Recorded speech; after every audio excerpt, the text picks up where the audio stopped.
To have all these people exposed to the Institute, I think is great for them. I think they're enjoying themselves, and also it's great for the Institute. The facility works really well for an event like this, so we're happy to do it.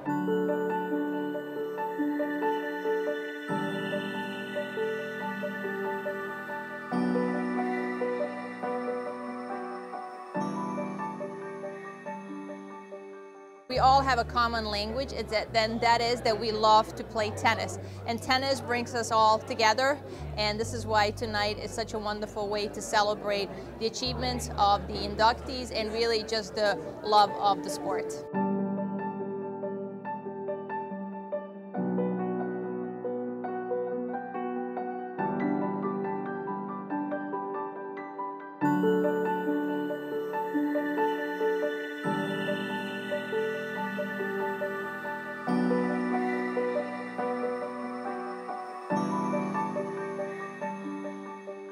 This award means a lot to me. Rochester has had a tremendous amount of great tennis people come through this community over the past 100 years, and to be considered to be, grouped together with them it's really truly an honor, and I'm really happy to be a part of it tonight. It means joy, gratitude, and love. I have enjoyed my coaching all my careers at MCC and Nazareth College. I've enjoyed my players. They've brought me so much happiness from the bottom of my heart. I've helped them with their life. It means a lot to me to be in a community that I've been in for 32 years, with a family that has been blessed with all the people that have enjoyed my tennis teachings, my playings, and then to be a part of so many people that came before me, and into a community that is so tennis rich, and to be actually inducted in there and be included in is very, very humbling and extremely gratifying, and I feel wonderful to be included. It's a long time coming, but I'm very excited and very pleased that I was selected to this group. The Rochester Tennis Hall of Fame means many, many things to different people, but to me it's world-class humanity that's accepted into this group. I'm very honored, very proud of myself.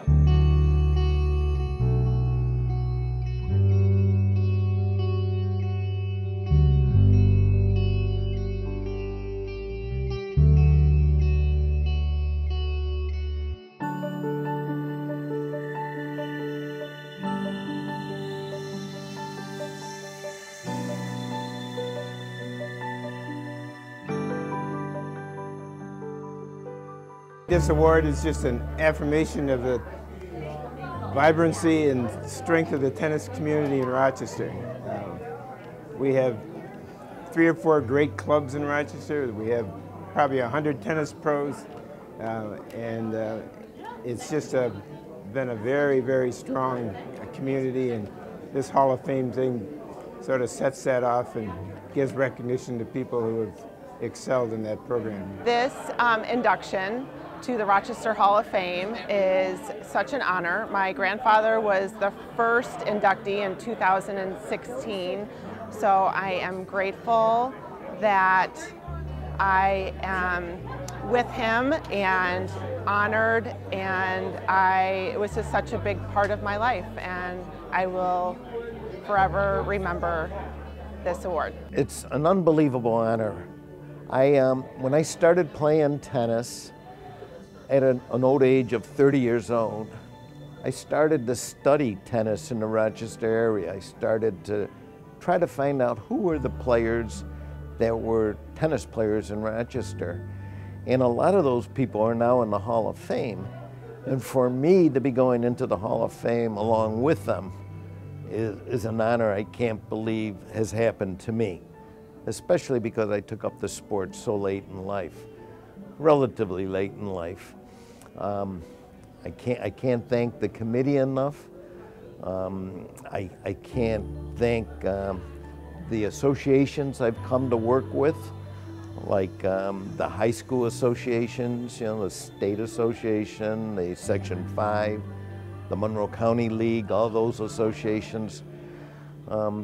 It's just quite an honor, and I feel fortunate that I can be in a class with the people that are being honored tonight, as well as the people that were honored in the first two classes.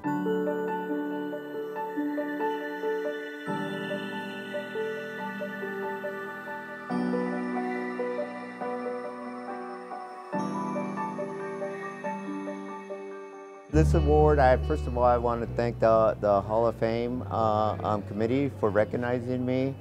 This award means so much for the amount of work, the many hours I've put on the tennis court, and the many kids that I actually had fun with and enjoyed. This is a great tennis community, and I gotta thank Rochester Tennis for that, and it's been all my pleasure. This award means a lot to me because it reminds me of the bond we all share as tennis players in this excellent Rochester tennis community, and how many people have worked to make it better for everyone, both social tennis and tournament tennis, and the community of the different clubs in Rochester, the pros in Rochester.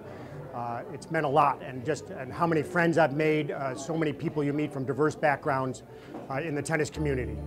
It means a lot to be recognized. I'm embarrassed and humbled, but I'm very grateful. Thank you very much. Memories. It means memory? Yeah, that's all I got right now. Yes. Yes, it means memories. And you remember all the players that have developed after you are all because of you. Because you were the first one to do it. And Nealon, and it was Gary. Yeah, that was me. And there was Ronnie Pinsky and Marty Littman and Kurt Engelbrecht and all the players. That's right. We had a big group. But you are in the Hall of Fame. Are you always going to remember this moment? I will. You will. And after your great career, you're always going to remember this, right? Right. Right. You will never forget. No, I won't. Joining this group of iconic tennis players, coaches, leaders in Rochester. I mean, some of these people have played and coached at the highest level of tennis, locally, regionally, and nationally and internationally. So it's extremely humbling for me. I wasn't a great tennis player, but I did some other things with youth development and developing tennis facilities here in Rochester. Many of the young people that I mentored went on to become great tennis players and also leaders in the community. So that's what I'm being recognized for. But it really illustrates the diversity in the tennis community. You know, it's not just what happens on the court, but also off the court that's really important, I guess.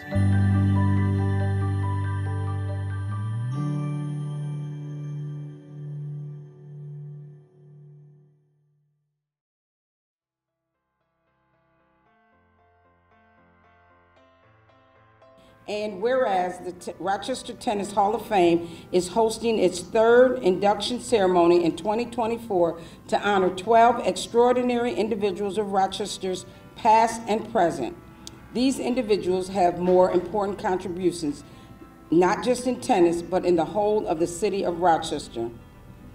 Now, therefore, Malik D. Evans, Mayor of the City of Rochester, do here proclaim June 15, 2024 to be a day to celebrate the Rochester Tennis Hall of Fame 2024 inductees. Thank you so much. Thank you.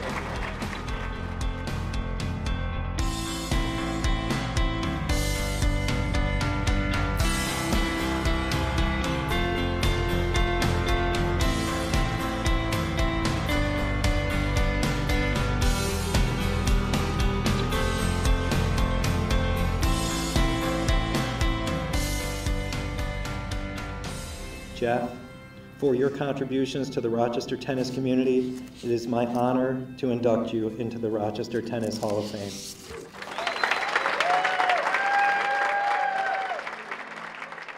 I started my own business called Advantage Rochester. My first group of kids was Brad and Scott and a kid named Sean Harris, and it grew. At one time, we had 14 courts going at Mendon High School through the Pittsford Rec. We traveled, we played tournaments. The one thing I'm most proud of is that I never missed a tennis match watching the kids play. During the time, I also started giving my wife Grace tennis lessons, my girlfriend back then. I would like to recognize her for helping me think straight. 16 years ago, Grace and I bought Mendon Racket Club. She was 100% in. I now realize her only goal was to always have a court when she needed it. To get a loan, we went through 25 bankers. All of them said no. They all said it was not a good investment, and some of them even laughed. I want to thank Frank Cipriano and Rihad, everybody knows Rihad, okay, for giving me a loan to buy the club. The funny thing is, for years they wrote me checks because their kids took lessons. They are very good tennis players.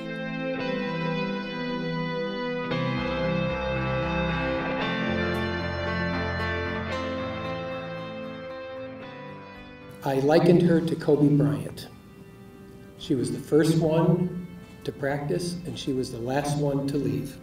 There was a young guy named Bjorn Borg, and they hit two-handed backhands, which when we were growing up, virtually nobody did. She did. And she hit the ball, the best I could describe would be the precursor to Monica, because she would hit the ball with such intensity. When I was started to get on the court with her, I'd be up at net, and when she started wailing on that ball, I backed up. And I remember that she would hit the ball with such intensity and played with such intensity. And that Kobe-like intensity is what made her develop. She didn't practice to get it right. She practiced until she couldn't get it wrong. Patty, what did you do? You incentivized all of us. You gave us this belief that we could compete. And that was because of this lady. This lady was the motivation. This lady brought us out of our shell and told us that we could, if we trained hard, that we could get results. And you were the first one to do it, Patty, and we are forever indebted. So for my abilities coming through, for all of us that developed, for anybody that we all have coached, it starts with a spark, and this is the spark.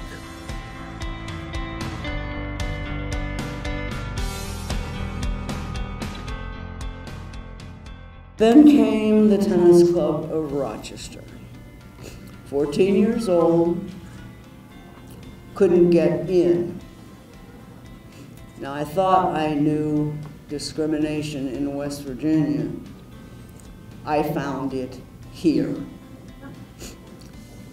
I was too young. They didn't have junior memberships. Thanks to people petitioning the board and my tryouts, at which time I was criticized by board members because I didn't smile. And didn't say hello. And I guess you were supposed to do that. I was taught teenagers don't speak unless they're spoken to. And I thought, what's wrong with these people? How can they not like who I am? But I did get in.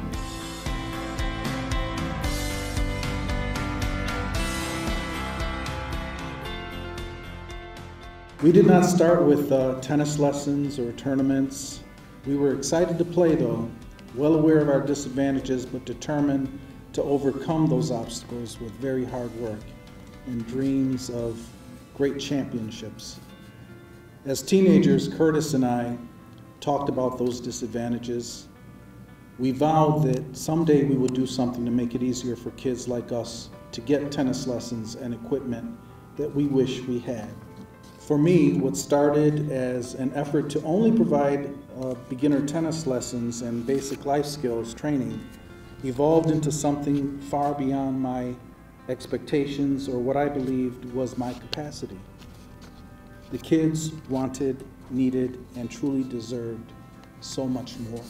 Transportation, homework help, health services, advanced lessons, tournament play, high performance equipment, better park facilities, jobs, and mentors.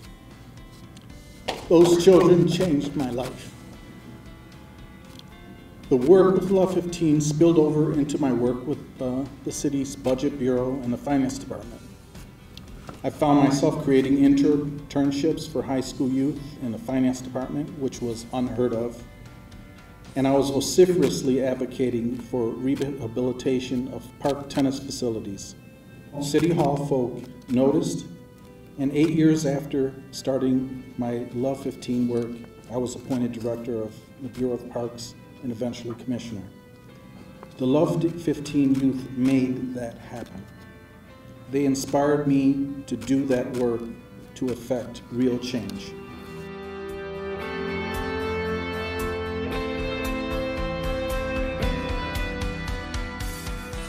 My father started playing tennis when he was about 30 years old, I believe, and immediately signed Brad and I up for junior lessons over at Brighton Henrietta Tennis Club, I believe the name of it was. And whatever happened, we fell in love with the sport, and we've been playing it ever since, 45 years later. Brad, my brother. God, I remember playing with you out in the driveway. We used to pull the dog's chain across the driveway, and we'd go out and we'd play tennis in the driveway from whenever we got home from school until whenever we got called in for dinner. And it usually ended up you trying to hit me with a tennis ball or me trying to hit you with a tennis ball, because one of us was accused the other one of cheating or whatever. Tennis brought me my family, because I don't know that I would have ever met Shelly if I didn't play tennis, and I wouldn't have my three great boys right now, Brady, Scotty, and Charlie.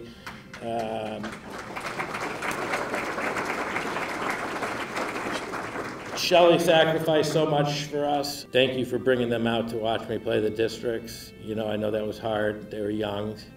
You know, can you only imagine bringing a 6-year-old, a 5-year-old, and a 3-year-old out at 8 o'clock at night to watch a district tennis match, you know? Thanks to Steve Pike for moving them so late in the evening. Tennis has brought so many great people into my life. I'm very lucky I got introduced to the sport at such a young age. It truly is a sport of a lifetime. I can't believe the people that I see here tonight that I haven't seen in years. It's so great to have everyone back together.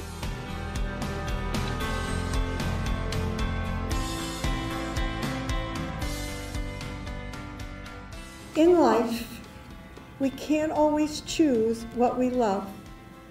You love what you love. For me, it's family, children, grandchildren, golf, tennis, and coaching. However, you can choose to give 100% hard work with no excuses to what you love. That's what makes a good coach. A tennis coach is honest with his athletes, dedicated towards them, and helps them with their lives. What I enjoy the most is the relationship with your athletes have for a lifetime. Your reach is far and wide, given all the students you've mentored and who carry on your influence. By forming these close relationships, we grow and develop skills of building joy and gratitude. Their presence in my life over the years filled my heart and soul and gave me strength to deal with so many things. In closing, I would like to pass on what's driven me all these years. Work hard, work smart, but always make it fun.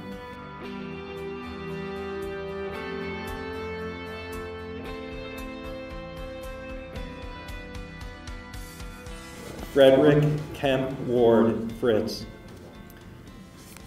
When Fritz was born on November 20th, 1877, there would be no tennis club in Rochester for another 9 years. I'm guessing he was introduced to lawn tennis on someone's front or backyard. In 1893, Fritz claimed his greatest title by winning the Niagara International Tournament. He beat Arthur Fuller in the finals by a score of 8-6, 2-6, 6-4, 6-0. The press release from that tournament said, quote, "The match was the finest exhibition of tennis ever seen in Canada and was won by the young and promising player from Rochester who is in only his 17th year," end quote. In his early 30s, Fritz suffered from ill health, and on March 23, 1910, at the age of 33, Fritz passed away at his home at 251 Culver Road near East Avenue. In his obituary, it stated that, quote, "Mr. Ward was probably as well known for his expert tennis playing as he was for his business connections. He was instrumental in organizing the Rochester Tennis Club, and its success is in large measure ascribed to his efforts," end quote.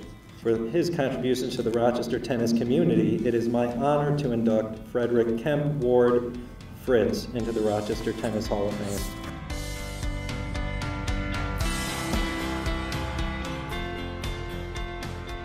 The #1 ranking in doubles, I was #1 for 1 day. Somehow the computer changes things pretty fast, so I was calling some of my friends to say, hey, do you see who's #1? And the next day it was gone. So, I think one of the first tournaments I went to was a night men's doubles final of the districts. And Scott Thyroff and Matt Nielsen were running through the tournament. They were both at the top of their games and just playing great tennis. And they were going to play what I call a cobbled together pickup team, which is Andy Colombo and Brad Thyroff. And it was just an amazing match. But the amazing thing about that evening watching that, I'm thinking, this is just a club doubles final. And bleachers were filled. There were 500 to 1,000 people watching that doubles match. And I had never been in a community that had that much support for just local tennis. I think between the years 2002 and 2014, the Rochester tennis community could compete with any place in the country for the overall tennis program. I agree. I think we should all be pretty proud of that.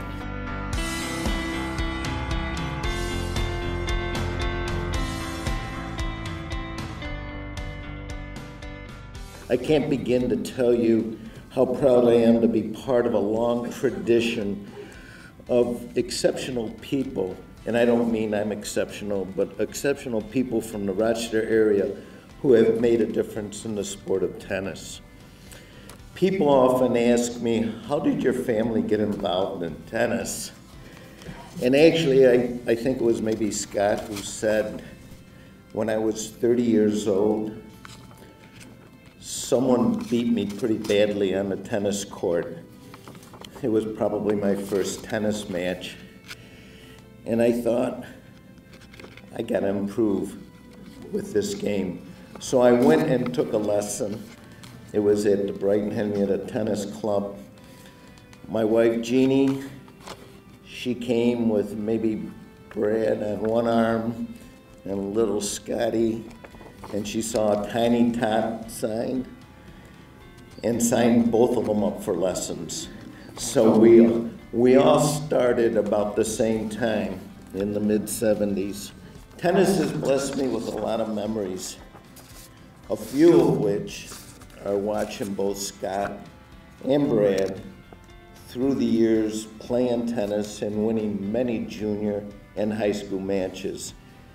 My memories now are focusing on my grandchildren, watching my grandchildren excel in sports are now creating great memories. Things I also remember is whether my players won or lost, and I'm talking about my high school players, both the boys and the girls.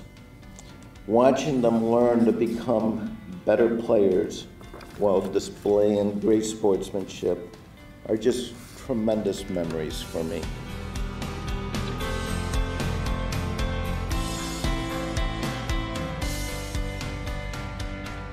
My wife and I, Melinda and I, met on a blind date, and during that blind date, she told me she was a tennis player, played at Penfield High School. But she also told me that the very next day after our blind date, she was going away with her family for over 3 weeks. So I thought, I don't know if she'll ever remember me. I don't know if I'll ever see her again.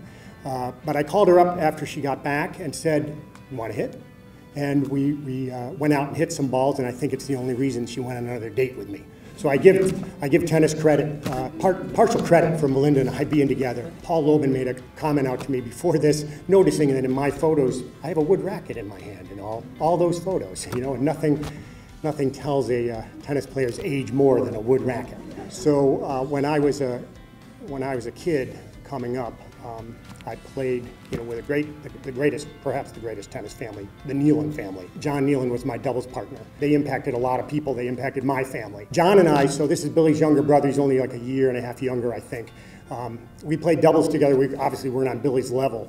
But John said, you can't use the Jack Kramer autograph. You have to use the Jack Kramer Pro Staff. It's stiffer, it's more powerful, and that's what Billy uses. So I use the Jack Kramer Pro Staff. So in those photos, that's what I'm using. And I didn't plan on changing. I planned to stay with a wood racket even when the big rackets came. But when John moved away, Spike Gonzalez paired me up in the Marsh Cup with a new guy in town named Chris Hayes. And we played doubles together. And after a few matches and tournaments, I realized I was handicapping us with the wood racket. So I relented and went to the bigger racket. I should say this about singles. I think the message is, you got to keep fighting. You keep fighting in singles, you have a chance. In life, you got to keep fighting, right? There's ups and downs, you got to keep fighting. And the teamwork, the joy is when we get together. And when we get together like this, that's really where the joy is. But the last thing I wanted to say was, I think the greatest feeling in tennis was perfectly hitting the ball in the sweet spot with a wood racket. Thanks a lot. We'll see you.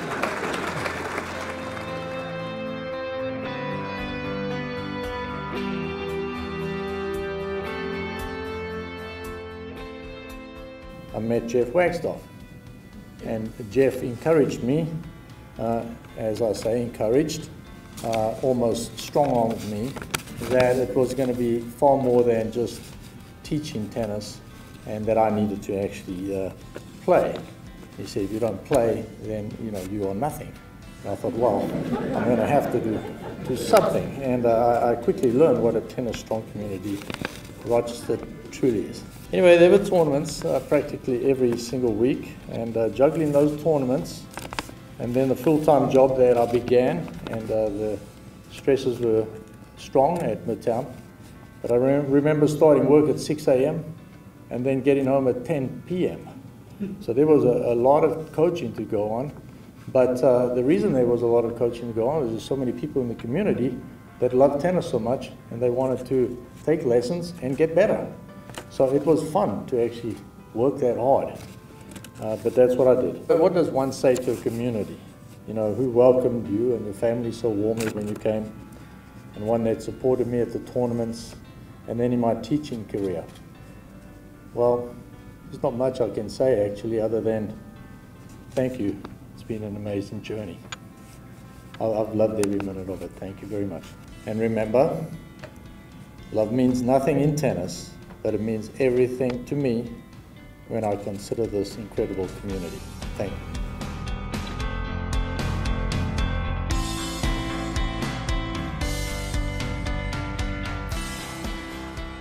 Behind every great athlete is a great support system. The sacrifices that they make is monumental. My mom is the reason for all my successes, and for that I'm extremely grateful.